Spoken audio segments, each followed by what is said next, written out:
Willkommen zu Frequent Traveler TV, heute wieder mit einer frisch gepressten Sendung mit einem wunderbaren Blick auf den Hafen. Wir haben die Megastar da und Viking war's, ne? Nee, weiß gar nicht. Was anderes Kleines seht ihr wahrscheinlich gar nicht, weil es zu weit im Hintergrund ist. Auf jeden Fall haben wir Themen für euch frisch gepresst. Heute die Sendung früher, weil ich wieder mit dem Schwesterschiff der MyStar nach Helsinki rudere, hätte ich fast gesagt. Nun gut, die Themen, die wir frisch gepresst haben, sind, IAG hat wohl Probleme mit Air Europa zu übernehmen. Dann haben wir wieder Klimaaktivisten am Start, diesmal in Frankfurt, was natürlich eine komplette Banane-Katastrophenaktion ist. Wir gehen auch auf das Thema Kerchern ein. Dann geht es weiter mit dem Thema Qantas. Qantas sagt, mit dem Projekt Sunrise, also Direktflüge von Australien nach Europa, können 20% mehr Profit bringen, und zwar in jeder Klasse. Von Economy über Premium Economy, Business Class bis First Class. Wir haben dann weiter schlechte Nachrichten. Boeing sagt in einem Forecast in Farnborough, dass die Flugzeuge verdichtet werden. Das heißt also, dass die Flugzeuge mehr Passagiere befördern werden, aus zwei Gründen. Wir gehen auf Verdichten ein, wir gehen auf größere Flugzeuge ein. Und es gab in New York JFK-Feuer. War es JFK? Ja, es war JFK. Also da auch nochmal kleine Informationen. Also ihr könnt jetzt den Kanal wie immer abonnieren, die Glocke anmachen, Like da lassen und ich freue mich darauf zu antworten. Und Frankfurt Stammtisch haben wir auch noch. Leider keine Plätze mehr mit der Technik. Alle haben sich gemeldet, alle haben ihre Daten gegeben, also geht los. Ich freue mich auf den Besuch. Das erste Thema, was wir haben, das ist Qantas Sunrise. Und zwar beim Qantas Sunrise Projekt geht es ja darum, mit dem Flugzeug direkt ohne Landung von Australien, von Down Under nach Europa zu fliegen. Und man hat dann dort gesagt, ja, wir gehen davon aus, dass wir bis zu 20% mehr nehmen können über alle Klassen hinweg. Also Economy Class und so weiter, ich will es nicht nochmal wiederholen. Und wenn man zum Beispiel sieht, bei den Direktflügen nach London und New York ist das eine quasi, ja, ich bin da relativ sprachlos, weil ich weiß es nicht, ob man so preissensibel dann ist. Wir sehen das ja zum Beispiel an dem Flug von Perth, der jetzt schon gestartet ist. Projekt Sunrise 2026, je nach Auslieferung von der Bude oder Karre, weil es ist ja ein Airbus, ne? 27. Heißt also, dass man dort wirklich diese Premium nehmen kann, weil man einfach keinen One-Stopper mehr hat. Und dieser Direktflug, der bringt einem Vorteil von ein paar Stunden. Und wenn man sich das mal anguckt, ist es so, dass es von den Preisen her wahrscheinlich vielleicht durchaus möglich ist, weil man damit eine USP hat, Unique Selling Point. Aber auf der anderen Seite gibt es ja immer mehr Fluggesellschaften, die auf den australischen Markt drängen. Heißt also zum Beispiel Turkish Airlines.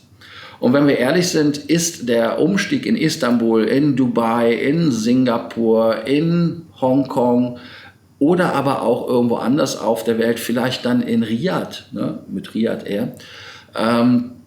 Qatar Airways habe ich vergessen zu sagen. Die sind ja auch ein großer Player in Australien. Ich glaube, dann sind die Leute vielleicht doch durchaus mehr preissensibel. Auf einem Flug, der 10 Stunden dauert, da willst du vielleicht nicht umsteigen, 12 Stunden willst du nicht umsteigen, aber bei 17 Stunden, vielleicht ist dann dieses Umsteigen ein Blessing in disguise, wo man einfach die Füße vertreten kann, einfach normal Sauerstoff tanken kann, wo man auch nochmal Energie sammeln kann.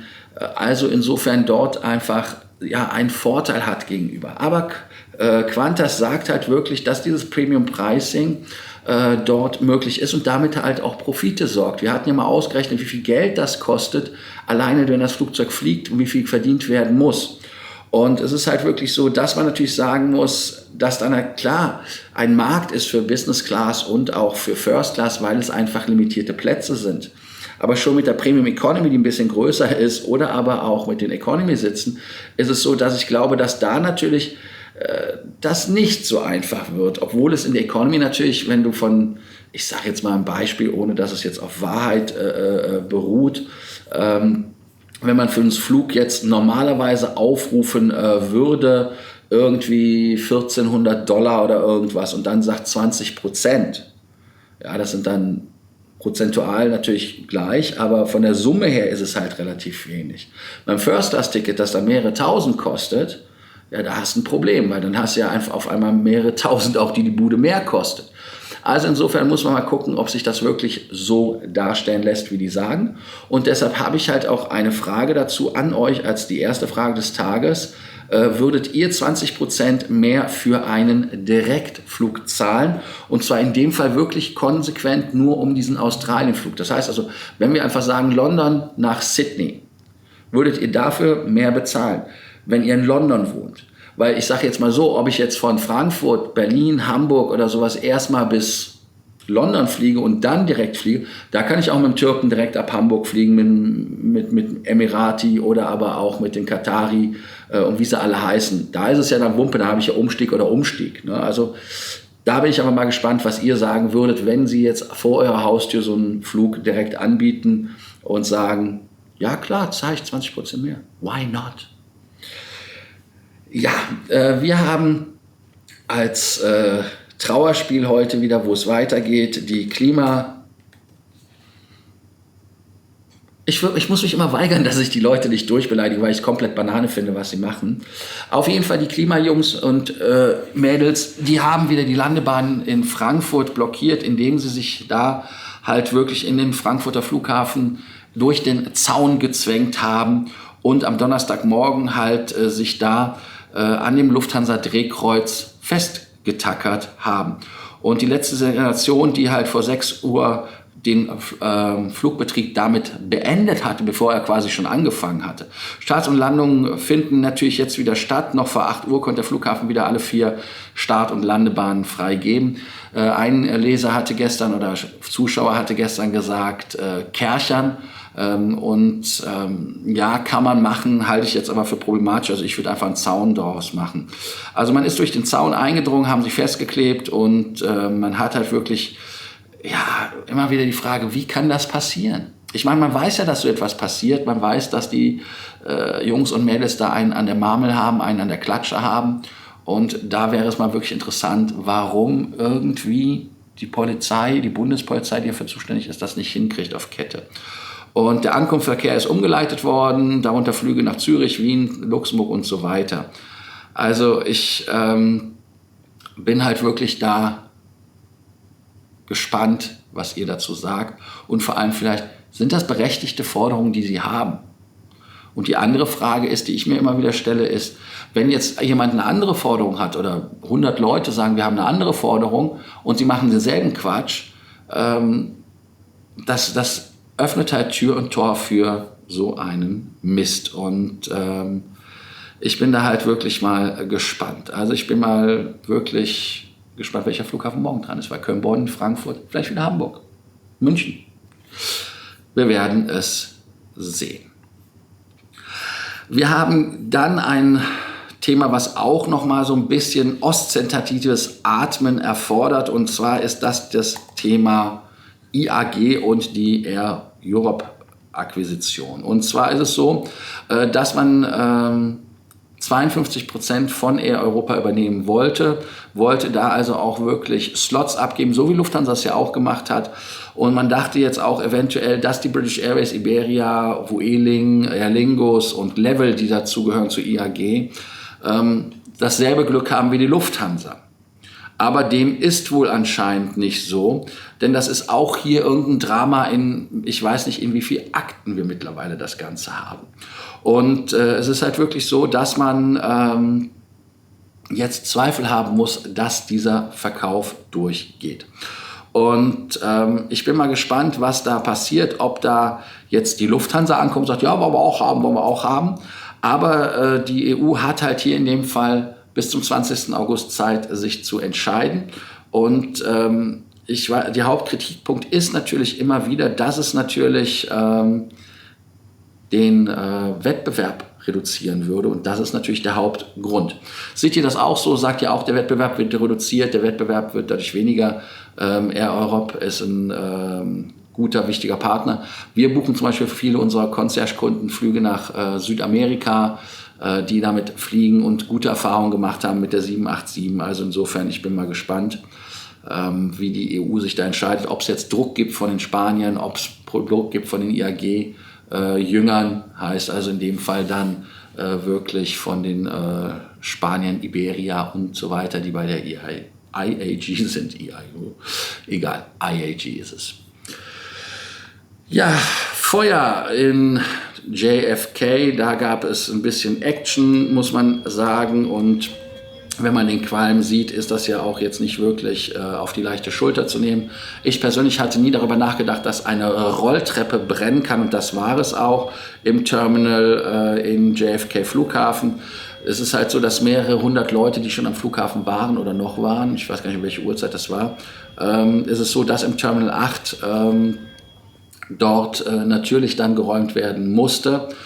Die Leute, die davon betroffen waren, sind raus, Gott sei Dank keiner verletzt. Und das ist das Terminal 8, wo halt wirklich American Airlines, British Airways, Qatar Airways, Iberia fliegt. Also man kann den Service wieder aufnehmen, die Flugzeuge fliegen, aber es ist natürlich a lot of Schmucke da. Ne? Also ich werde auch panisch. Aber man lernt immer wieder dazu. Ich habe wirklich nicht gedacht, dass so eine Rolltreppe brennen kann. Aber natürlich, das sind ja Schmierstoffe und alles. Klar, ist halt Elektronik drin und das qualmt dann vor sich hin und ist wahrscheinlich auch nicht gerade wirklich gesundheitsförderlich, was da in die Luft kommt, wenn es rausgeblasen wird. Auch hier, again, what learned, wie der Deutsche sagt. Das letzte Thema, was wir für euch heute Morgen frisch gepresst haben, es ist hier ja kurz nach 10, Viertel nach 10, estnischer Zeit oder finnischer Zeit ist derselbe Zeitzone. Und da gibt es Nachrichten aus Farnborough wieder, und da gibt es eine Prognose, dass es im Flugzeug künftig wesentlich weniger Private Personal Space geben wird, besonders in der Economy Class. Und das hat zwei Gründe, sagt Boeing, denn aus Erfahrung heraus werden die Flugzeuge, die man kauft, größer. Heißt also, man hat auch mehr Platz, um dort mehr Sitze einzubauen. Aber die andere Erfahrung zeigt auch, und wir sehen das ja selber an den Sitzen, wir haben das ja mit den Recaro-Sitzen, R1, R2 und wie sie alle heißen, und wir haben auch die anderen Sitze von der Lufthansa, die halt dünner geworden sind und sagen, sie würden uns damit wesentlich mehr Inch zur Verfügung stellen. Und damit kann man dann natürlich einbauen. Dann haben wir die Spaceflex-Toiletten, die hinten in den Schwanz richtig reingebaut worden sind, um da nochmal eine Gewichtsverlagerung auch hervorzurufen, aber auch mehr Platz zu haben, um mehr Sitze reinzuquetschen. Und wenn man halt wirklich in diesem Commercial Market Outlook von Boeing sich die ganzen Zahlen anguckt, dann ist es so, dass sie hier auch ganz klar sagen, dass es in den nächsten 20 Jahren so sein wird, dass man wirklich größere Flugzeugtypen braucht. Man sieht ja auch bei Airbus, dass der 320er eigentlich von dem Brot- und Buttermodell zum 321er gelaufen ist. Der läuft mittlerweile besser, und das hat nichts so mit dem LR und dem XLR zu tun, sondern einfach, weil mehr Platz ist. Und die Gründe dafür sind halt wirklich, dass, wenn man historisch sich das Ganze anschaut, und das ist das Zitat, nach dem Anstieg der Sitzplatzanzahl gleichmäßig auf dem Umstieg und größere Schmalrumpfmodelle und auf Verdichtung. Verdichtung heißt halt wirklich mehr Sitze reinbringen. Heißt also nicht die Toilette hinten einbauen, man hat keine Garderobe, die hat man ausgebaut. Lufthansa sind wir ja betroffen. Dann die Toiletten werden schmäler, dass man halt wirklich, wenn man noch eine Pipi-Scheißhausbox hat, dass man da dann quasi da so ist wie mit einem Schuhanzieher. Ja, da muss man mit dem Schuhanzieher rein, und dann brauchst du zwei Leute, die dich rausziehen. Also das sind für mich mittlerweile Sachen, die gehen eigentlich auf keine Kuhhaut. Und wenn man dann weitergeht, und das ist das Zitat, die Sitzanzahl gleichzeitig auf den Umstieg der größeren Schmalrumpfmodelle auf Verdichtung, indem man mehr Sitze ins Flugzeug baute. Und wir glauben, dass genau das erstmal weiterhin passieren wird. So sagt Boeing. Und die beiden Faktoren haben halt wirklich das Problem, dass, wenn man halt diese Thematik macht, dass alle dann auch nachziehen. Embraer hat auch schon angekündigt, dass man verdichten möchte. Und man möchte da halt wirklich, ich gebe euch mal ein Beispiel. Die Boeing MAX 8, oder die heißt ja bei Ryanair Boeing MAX 8 200, hat 197 Sitzplätze. Und die ist auch nicht größer als die normale MAX 8. Ne, nur so als Randbemerkung. Aber die hat niedrigere Kosten pro Sitz, weil wenn man eine Europaflüge von 2 Stunden oder weniger hat, ist das perfekt, so sagt einer der Manager. Ich glaube, dafür werden wir in dem Markt mehr sehen, ob man nur mit Boeing oder Airbus-Jets fliegt. Und das ist halt wirklich so, dass man dort gerade bei den Ryanair-Jungs oder bei den Billigfliegern sieht, wo die Reise hingeht. Und dann werden natürlich die Produktivitätszahlen bei Lufthansa auch nochmal angeguckt. Man sagt ja, man ist ja 20% nicht produktiv, weil man 20% mehr Personal hat, aber nicht die Flüge hat. Und Embraer hat dann auch natürlich gesagt, ja, natürlich, eine Kabinenoptimierung der E195 E2 haben wir auch im Portfolio, kommt. Und das heißt also, dass man eine zusätzliche Sitzreihe mit 4 Sitzplätzen einbauen möchte. Das klingt im ersten Moment nicht viel, ne? 4 Plätze, klar. Aber das Problem ist, dass um diesen Living Space da zu haben und diese Kniescheibenknacker, dass man da halt was machen muss. Und damit ist es halt wirklich so, dass man natürlich, ja gut, jetzt sagt ihr, warum machen die das? Ja, Geld, die wollen mal Einnahmen haben. Man will halt wirklich die Geldquelle nehmen, weil nichts ist wertloser als ein Flugzeugplatz, der nicht genutzt wird. Und wenn man jetzt halt wirklich die verringerten Lücken hinzufügen, eine Reihe und solche Sachen nimmt, dann ist es so, dass es natürlich vielleicht auch irgendwann zu einem natürlichen Ende kommt. Und ich persönlich plädiere ja dafür, dass man, wenn man die Flugzeuge baut, mittlerweile auch dem Rechnung tragen muss, dass die Leute insgesamt nicht nur länger werden, sondern auch voluminöser, breiter.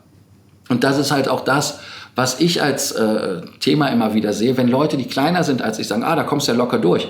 Nein, das Problem ist, ich bin ja nicht nur länger, sondern ich bin halt auch breiter. Ja? Wenn ich meine Arme ausstrecke, passt das überhaupt ins Bild? Nee, passt nicht ins Bild. Ich müsste weiter weg. Also auf jeden Fall, damit geht man halt wirklich in alle Richtungen. Und wir haben ja auch gesehen, dass die Zahl der Leute, die sich über den Flug irgendwie merkwürdig benehmen, natürlich auch damit zusammenhängt, dass man auf so einen kleinen, engen Raum zusammen ist. Da macht es natürlich ein Problem, wenn auf einmal der Vordersitz am Nasenbein in Anführungsstrichen ist, gefühlt. Und damit werden die Leute halt wirklich aggressiv. Und das macht natürlich das Reisen dann wesentlich unangenehmer und auch unschöner. Jetzt sagt ihr, interessiert mich nicht, ich fliege Business. Ja, Leute, denkt ihr, in der Business Class wird der Sitzplatzabstand nicht geändert? Der wird auch in Deutschland geändert mit der NEC, die ja gekommen ist. Man hat natürlich zwischen den ersten beiden Türen, zum Beispiel beim 320er oder wie auch immer, konnte man das nicht machen, 23er war es glaube ich auch, konnte man nicht mehr Sitze reinkriegen, weil halt die Notausgangstüren da waren. Ja? Aber die werden auch alles tun und dann habt ihr halt einen Mittelplatz, aber trotzdem weniger Platz. Und ich glaube auch nicht daran, dass die Sitze halt schmäler werden, weil wenn die Sitze schmäler werden, die werden ja auch unbequemer. Ich meine, man fliegt ja mit so einer Drecksbude jetzt mittlerweile ja auch bis Israel und solche Sachen. Ne? Also nicht, dass das Israel das Problem ist, sondern das Problem ist, dass die Flugzeit das Problem ist, dass man auf so einem harten Sitz sitzt. Und ich kann da nicht nur wie hier in so einem bequemen Zwiffelsitz, fast gegen die Mauer hier gekommen. Und ihr könnt jetzt die Frage des Tages beantworten, auch natürlich zu dem Thema passend. Und zwar sind die Fragen des Tages, die erste, die will ich nochmal wiederholen.